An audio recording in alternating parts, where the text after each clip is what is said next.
আসসালামু আলাইকুম, কেমন আছেন সবাই? আল্লাহর অশেষ সহমতে আমিও ভালো আছি। পবিত্র মাহে রমজানের শুভেচ্ছা জানিয়ে আজকের ভিডিওটি শুরু করছি। আজকে শেয়ার করব সেহরি স্পেশাল গরুর গুর্দা ভুনা, যেটা কিনা আমার খুবই ফেভারিট একটি খাবার। সেটাই আমি খুব সহজে আপনাদের সাথে শেয়ার করতে যাচ্ছি।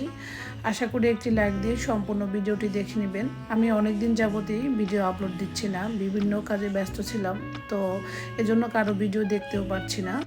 যাই হোক, এখন থেকে নিয়মিত ভিডিও আপলোড দিব। তো এখানে হাফ কিলোর চেয়ে কম গরুর গুর্দা ছোট ছোট টুকরো করে ধুয়ে পরিষ্কার করে নিয়েছি। এখন আমি এটা ম্যারিনেট করে রেখে দিব, যার জন্য স্বাদ মতো লবণ আর 1.5 টেবিল চামচ আদা রসুন বাটা, হাফ কাপ পেঁয়াজ বাটা দিয়েছি। এরপরে এখানে হাফ চা চামচ হলুদের গুঁড়া, 1 চা চামচ লাল মরিচের গুঁড়া, ঝালটা আপনাদের পছন্দ মতো দিয়ে দিবেন, হাফ চা চামচ জিরার গুঁড়া আর হাফ চা চামচ হচ্ছে ধনিয়া গুঁড়া। এখন আমি সব কিছু খুব ভালোভাবে মাখিয়ে রেখে দিব। তো এভাবে গরু গুর্দা ভুনা করলে সবাই চেটেপুটে খাবে, এতটাই মজার হয়। তো এরপরে আমি একটি হাঁড়িতে পর্যাপ্ত পরিমাণে তেল দিয়ে দিচ্ছি, আর ওইদিকে আমি গুর্দাটাকে খুব ভালোভাবে মাখিয়ে 1 ঘন্টার জন্য নর্মাল ফ্রিজে রেখে ম্যারিনেশনের জন্য রেখেছি। আর এদিকে তেলটা যখন গরম হয়ে এসেছে, ওই পর্যায়ে এলাচ, লবঙ্গ, দারচিনি আর হচ্ছে তেজপাতা আর হচ্ছে গোলমরিচ পরিমাণ মতো দিয়ে 30 সেকেন্ডের মতো ভেজে নিয়েছি। এরপরে এখানে হাফ কাপ পেঁয়াজ কুচি দিয়েছি, পেঁয়াজটাকে একদম লাল লাল করে ভেজে নিয়েছি। এরপরে এখানে ওই যে ম্যারিনেট করে রাখা গুর্দাটুকু দিয়েছি। তো এটা আমার মানে ভিডিওতে ছাড় পড়ে গিয়েছে, কারণ এই টাইমে আমার স্টোরেজ ভরে গিয়েছিল, সেটা আমি খেয়ালই করিনি।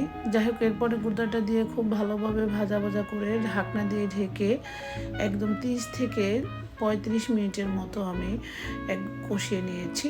তো বারবার ঢাকনা উঠিয়ে আমি একদম ভাজা ভাজা করে কষিয়ে নিয়েছি। দেখতে পাচ্ছেন, ভিডিওটা ছিল আমার রাতের ভিডিও, যার জন্য অতটা সুন্দর দেখাচ্ছে না। যখন আমার একদম ভালোভাবে কষানো হয়ে গিয়েছে, ওই পর্যায়ে এখানে আমি একটা টমেটোর হাফ ছোট টুকরো করে কেটে দিয়েছি এবং দিয়েছি একটি ছোট সাইজের আলু ছোট ছোট টুকরো করে।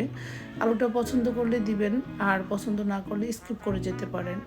তো যেহেতু নতুন আলু, তাই অল্প করে একটু দিয়ে দিয়েছি। এরপরে আবারও 4-5 মিনিটের মতো আলুর সঙ্গে আমি খুব ভালোভাবে কষিয়ে নিয়ে এখানে আমি পানি অ্যাড করব। এই তো দেখতে পাচ্ছেন আমার টমেটো কিন্তু একদম সেদ্ধ হয়ে গিয়েছে। যাই হোক, আমি আবারও সবার কাছে একটি লাইক চেয়ে নিচ্ছি। আপনাদের একটি লাইক আমার ভিডিওটি নতুন নতুন আপু ভাইদের কাছে পৌঁছে যেতে সাহায্য করে। প্লিজ একটি লাইক দিয়ে আমাকে সাহায্য করবেন আশা করছি। যাই হোক, এরপরে গুড়টাগুলো যখন একদম ভালোভাবে কষানো হয়ে গিয়েছে, ওই পর্যায়ে আমি এখানে 2 কাপ ফুটন্ত গরম পানি দিয়েছিলাম। সেই টাইমেও আমার স্টোরেজ ভরা ছিল, সেটাও আমি ভিডিওতে দেখাতে পারিনি, সরি। এরপরে ঢাকনা দিয়ে ঢেকে একদম মাখো মাখো করে আমি ভুনাটা শেষ করেছি। লাস্ট পর্যায়ে এলাচ এবং জিরার গুঁড়া দিয়ে নাড়াচাড়া করে নামিয়ে নিয়েছি। তো এরপরে আমি দেখাচ্ছি আপনাদেরকে যে কতটা মাখো মাখো এবং কতটা ইয়াম্মি হয়েছে। এরকম একটি গুর্দা বোনা হলে সেহরিতে সবাই চেটেপুটে 1 প্লেট ভাত খেয়ে নেবে, এতটাই টেস্টি ছিল। আজকের মতো তাহলে এখানে বিদায় নিচ্ছি। সবাই ভালো থাকবেন, আল্লাহ হাফেজ।